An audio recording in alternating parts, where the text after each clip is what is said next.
guys, it's Steve with Prima Coffee here. Today we're going to take a look at the Mazzer ZM filter grinder.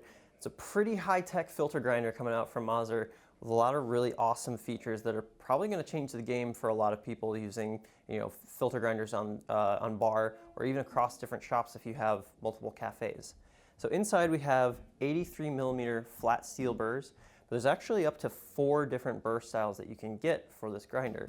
The standard ones are filter coffee burrs, but there are a couple different for espresso or fine grinding, plus some coated burrs, a few different options really.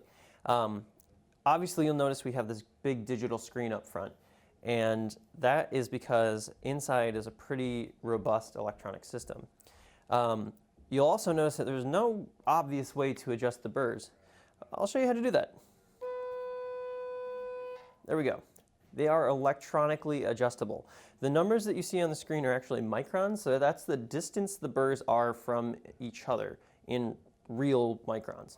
That is a departure from these kind of vague reference numbers that you'll see on pretty much every other grinder out there these days.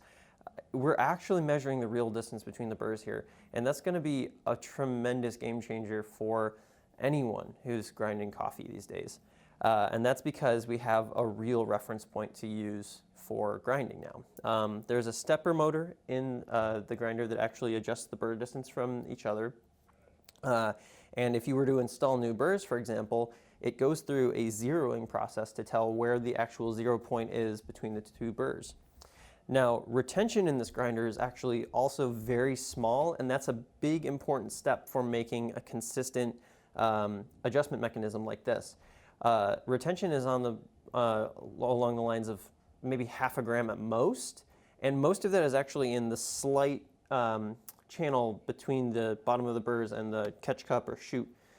There's not a lot being retained in the burrs themselves, and the way that the grinder is designed, the exit path is directly at the bottom of the burrs, right where the opening lines up.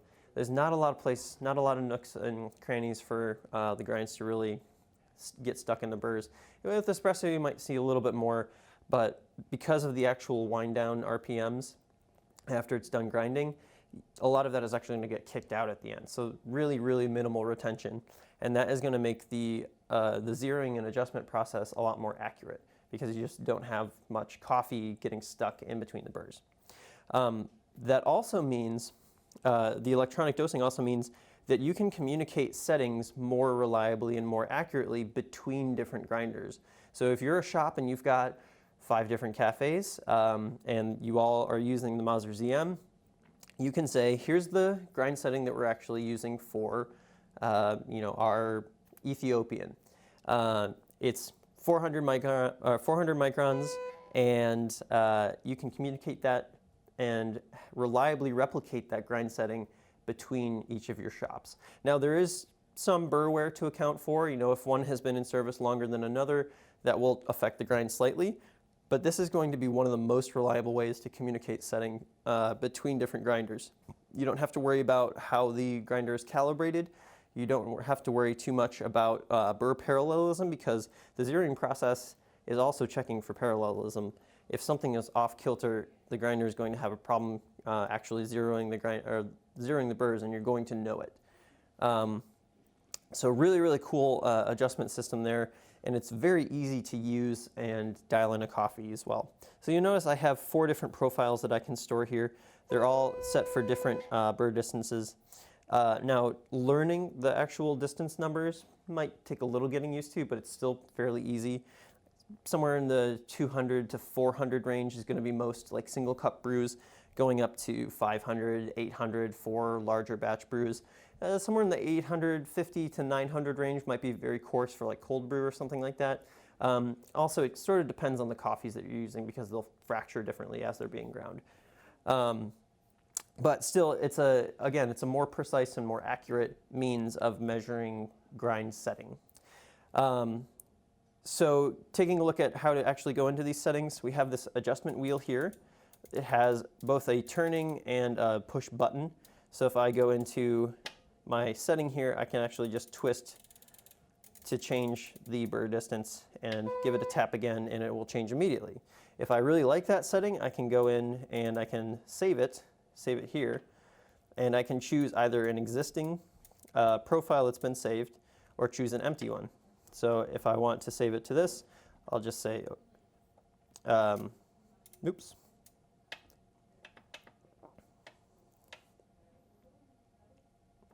We'll save it again and hit OK. And now I have it saved. So you can save many different grind profiles in here. You can save them to the preset buttons if you like.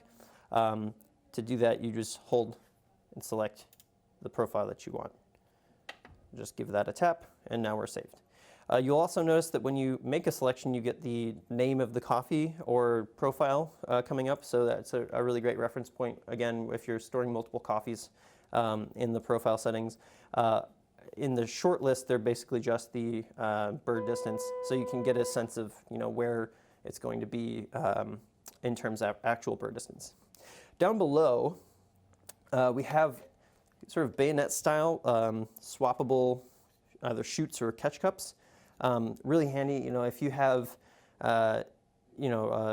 retail grinding for V60s, single cup brews or something like that, you can use one of these catch cups. It holds about 60 grams of ground coffee.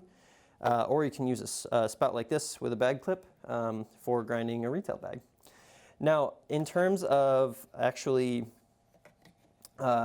grinding like large batches for cold brew, obviously the clearance here isn't huge. It would be tough to get a 5-pound bag under there, but if you have, let's say you want to grind a 5-pound bag at a time for cold brew, you do have enough clearance for maybe like a larger food service container or something like that. It just might be a little bit hard to get a larger size bag underneath. The primary intended use is mainly going to be for kind of filter coffee grinding on bar. Up top currently is a 150 gram hopper. You can get a larger hopper if you like, but again, because the intended purpose is more of that kind of filter coffee grinding, it's sort of intended to have smaller doses. You can also set it to a timed grinding mode. So especially if you want to use it for espresso, you can go into your settings, you can go into mode and set time rather than distance. Now that will keep a fixed distance in the Burs and change it over to purely time. But again, if you're grinding for espresso, you're probably not changing your grind setting too often throughout the day. So if you would like to use espresso Burs and mainly focus on grinding by time, you can do that as well. There's some other features in the electronics panel, like going into settings and things like how much has been ground per profile and that sort of thing. So the data that is available can be pretty useful for shop owners or roasters, especially if you have client accounts that you might want to check up on. But overall, the main features are that stepper motor, the precision of adjustment, low retention, and high repeatability, as well as repeatability across grinders. So that's really some of the most game-changing features of the Mazzer ZM filter. So there you have it, the Mazzer ZM filter grinder. Thanks for watching.